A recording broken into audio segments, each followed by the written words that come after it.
Hello everybody, it's Josh. I'm out here on a beautifully peaceful day among the cedars and the cypress. This is the spot where God led me beside still waters, saved my life completely. I had a desire to come out here today. It's been chaotic in my life. And I want to talk to you all today about faith. Because I know what it feels like to not have faith, to not trust in God. And when I'm talking to people, the only advice, the greatest advice that I can ever give is to just trust in God. But I understand how hard that is. Especially when you had not have the revelation, when you have not felt His full glory and grace in your life. The old me would have said, well, I believe in God. Why would I trust in Him? He's never shown anything good in my life. He's allowed me to suffer for so long. If God is out there, He surely doesn't care about me. And we live in a world that is so fallen, that is so corrupted and chaotic,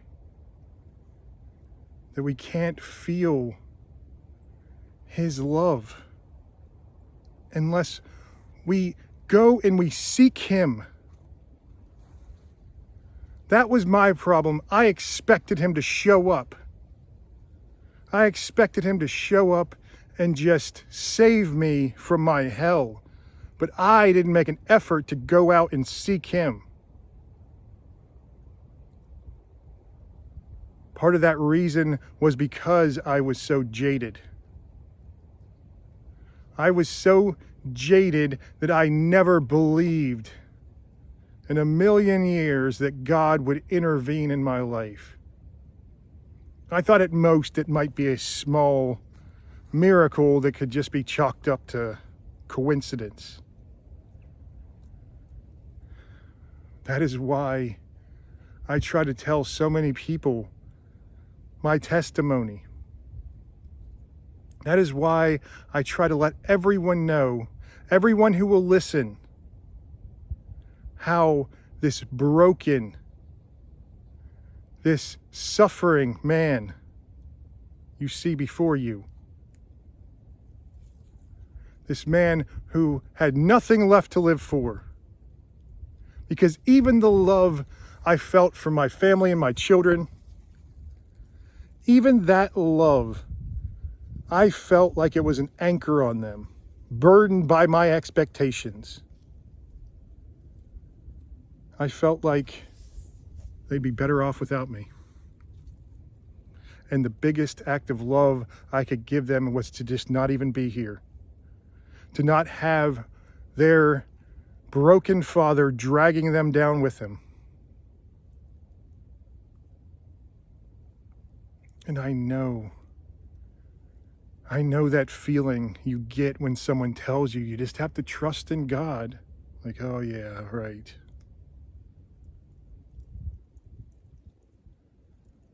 But we don't give God a chance anymore in this life. We who are told over and over not to believe in those archaic books and myths. It's just some fairy tale. I tell you, I promise you, that Jesus Christ really came to this earth. Jesus Christ really was fully God and fully man. And He came to this world so we could believe, so we could know the unknowable God. The Father who is unknown and unseen, He was finally revealed to us.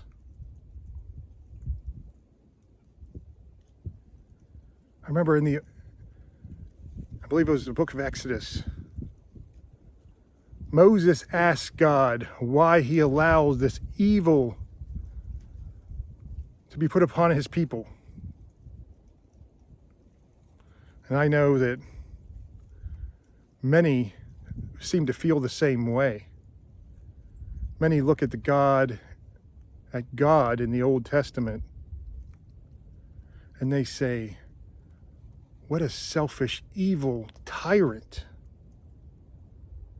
This jealous God, that is not a God of love.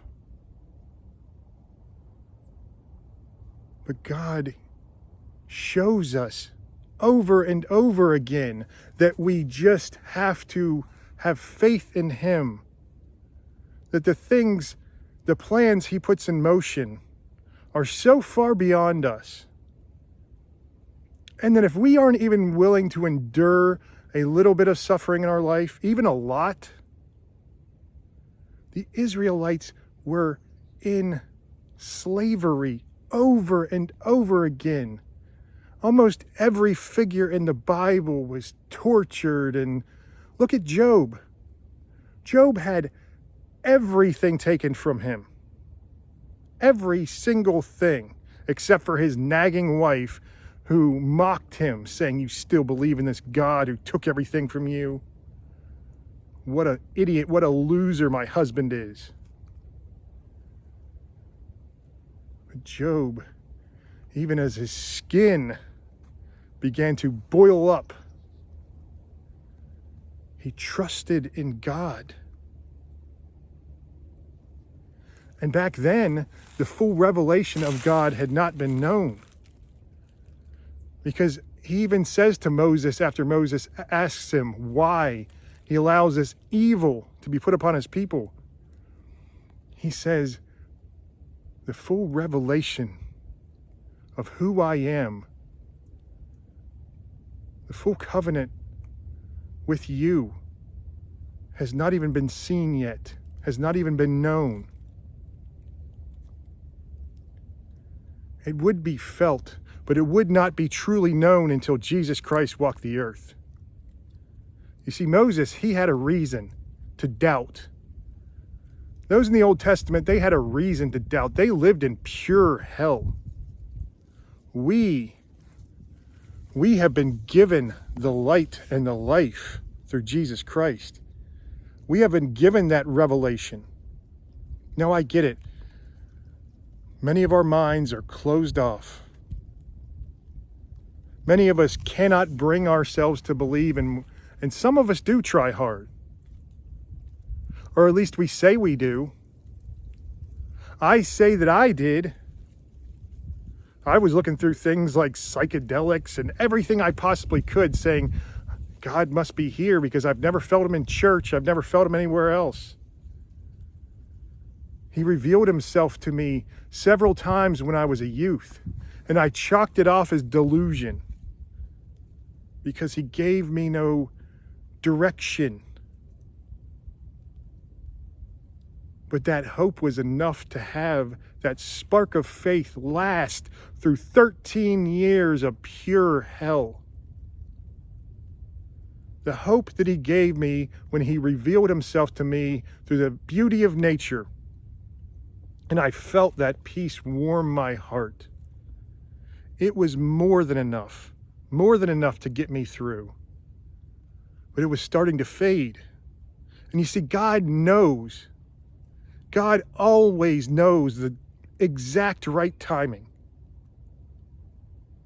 He doesn't punish before people's time, even though He knows what horrible things people will do. If you do not trust in God in every single aspect of your life, even when the odds seem impossible, the situation seems impossible. It's felt like that for me quite a few times over this past 2 years. And it's been a struggle for me to believe. Like, well, what trials does God have me going through now? Is He going to put me in another stage of suffering? And when I start thinking these thoughts, when I start letting the corruption sink back in, that is when I get this desperation for him, because I have felt that salvation. And if you felt it too in your life, then you should know better. But we're all going to feel this. Even Jesus Christ himself had a crisis of faith before he was taken to be crucified. While in the Garden of Gethsemane, he prayed so hard that his skin was bleeding. He wanted anything but this. He knew the agony he must go through. And he wanted to save us. He wanted to give us salvation. But he was thinking of just how far he would fall into the depths of hell. He would have to become sin himself. I don't think we can grasp that fully. He became sin. That is why we know, no matter how dark our lives get, how far away from God we get, that Jesus Christ is right there with us. Remember, time and space mean nothing to God. Jesus Christ right now is paying for our sins, and right now is there with outstretched arms to save us. So we can never go too far into the darkness. You can never go too far and not see that light, that hope that Christ brings to us. The gift that he gives to us is lost on us because we cannot grasp the enormity of it. When you sin, Christ is there getting punished right now. And yet, his grace and his compassion and his love are so great that even though he gets punished for these, he waits for us. He yearns for us. He beckons us. I say that we must have faith over and over again because I know what it feels like to be separated from God. I didn't think I was necessarily a bad person. I didn't really think much about it at all. I was too lost in my own suffering. But I realized when I went out to pray genuinely for the first time, not too far from this spot I'm in right now, this beautiful, beautiful spot, I realized that it was my first act of true repentance. And I said, God, please, please save me. I did not say, forgive me for my sins. I did not even think about the sins I was in because I did not understand that the life I had been living was one big sin. It was breaking the greatest commandment that Jesus Christ gives us, and that is to love God with all your heart and love your neighbor as yourself. And I was breaking that, and probably many of you are too. When we break those commandments, we feel the sting of it, even though we might not recognize it for what it is. We feel our life slipping into darkness. So we live in this hell, walking away from God. And when I repented, when I reached out with all my heart and all my soul to please save me, the heavens opened up. For the first time in my adult life, I felt the joy, the love, the grace that amazing grace of God. And when you finally feel heaven, and the light from the heavens, it comes down and it all lifts off of you, and you are so unburdened. Because we are all burdened right now, walking through hell.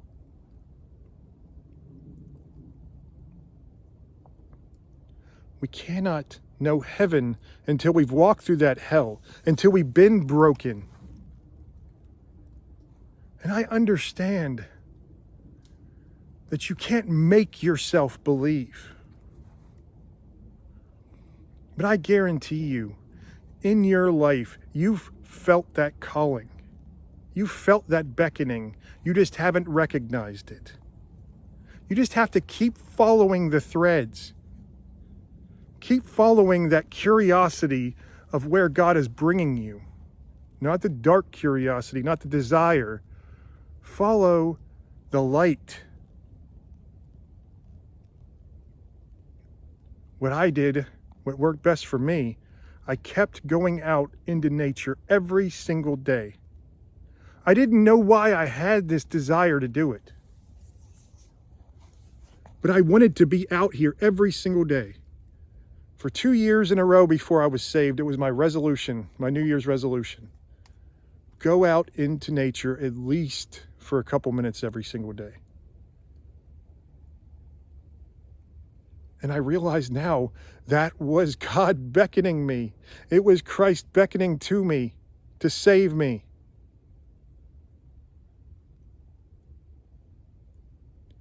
But I had to come out and I had to confront my problems. I had to confront the weight of my sins. And again, it still is not completely clear to me. But now that I've felt the love of God, I can feel that connection to Him. And it's not that I have this pain when I sin, it's that I have this guilt of hurting the one you love the most, the one you will do anything for.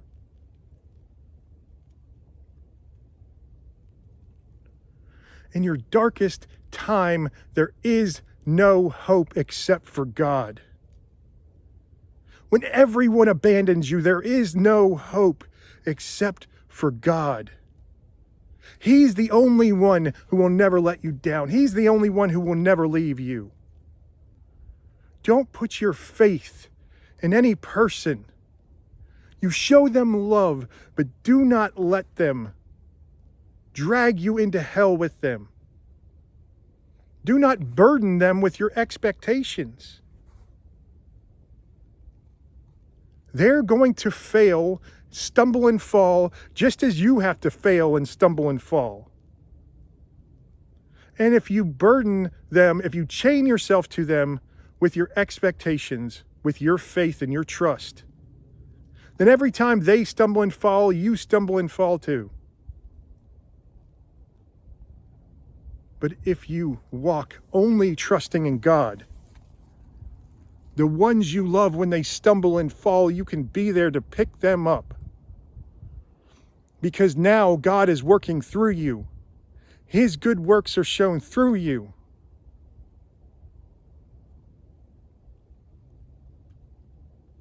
I was listening to Joe Rogan. I can't remember who he was interviewing.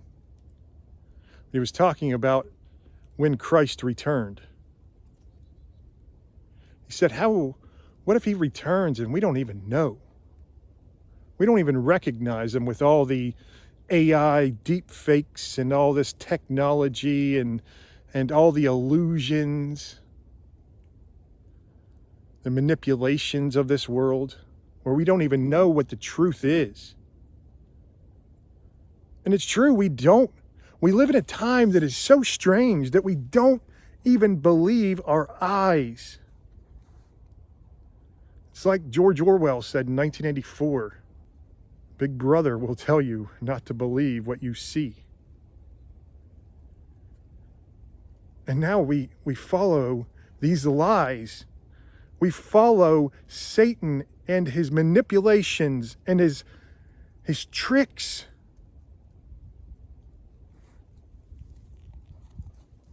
It's all a pack of lies. But those who have put their faith in God, do you think that they will not know when Christ returns? First of all, he's not coming this time as a suffering servant. He will come and bring that love. That love will always be there. But he's coming this time as a conquering king. And this time he's separating the wheat from the chaff. You see, in the very beginning, the enemy planted weeds among the good fruit. Those weeds were indistinguishable from the wheat.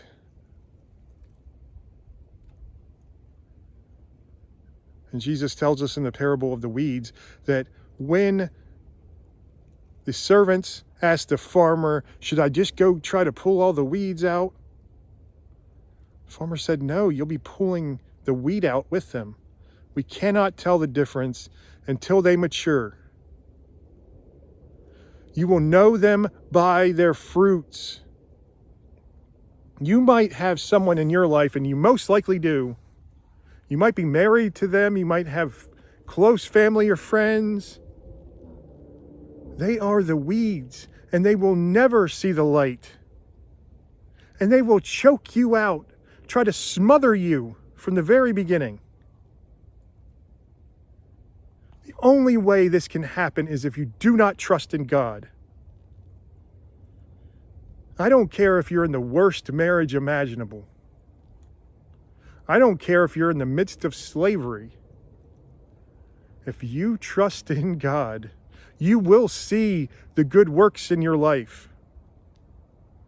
And those people who commit evil, they will be punished. Not by you, not by whatever your means are. And if you allow them to affect you, to steal your joy and steal your peace and steal your love, and then you become so jaded you can't even love again, then you've allowed them to smother you.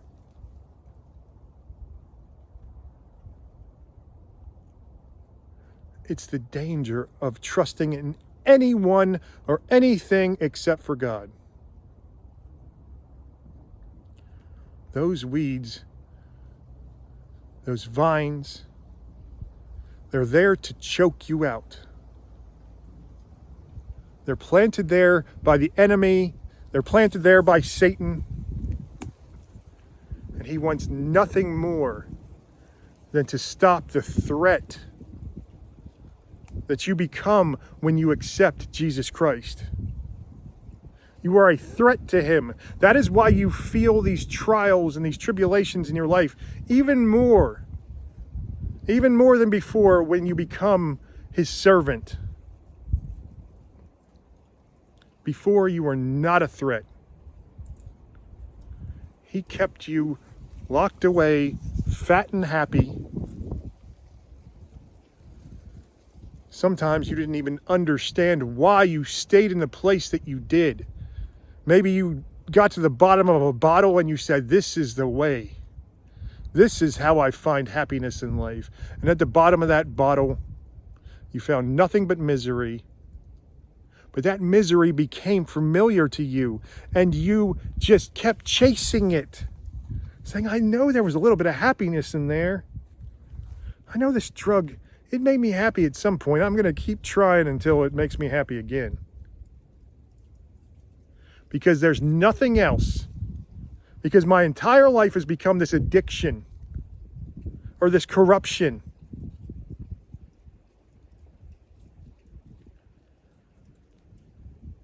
Just one of many ways we are seduced by the devil.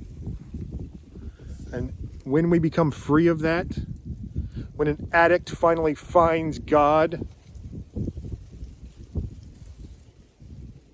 here he is. when that addict finally finds God, he becomes one of the biggest threats. Because an addict is usually on a quest for truth. And they become so burdened that that quest just ends in a fizzle.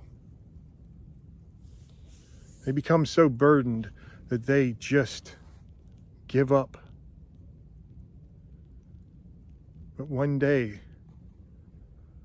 if it is God's will, they find his way back to him. They find their way back to him. They find their way back to the glory. They find their way out of the darkness. Just like I did, just like so many did. You find the love of God. All right, everybody. I got to get off of here. I'm going to go walking for a little while. I love you all so much. God bless.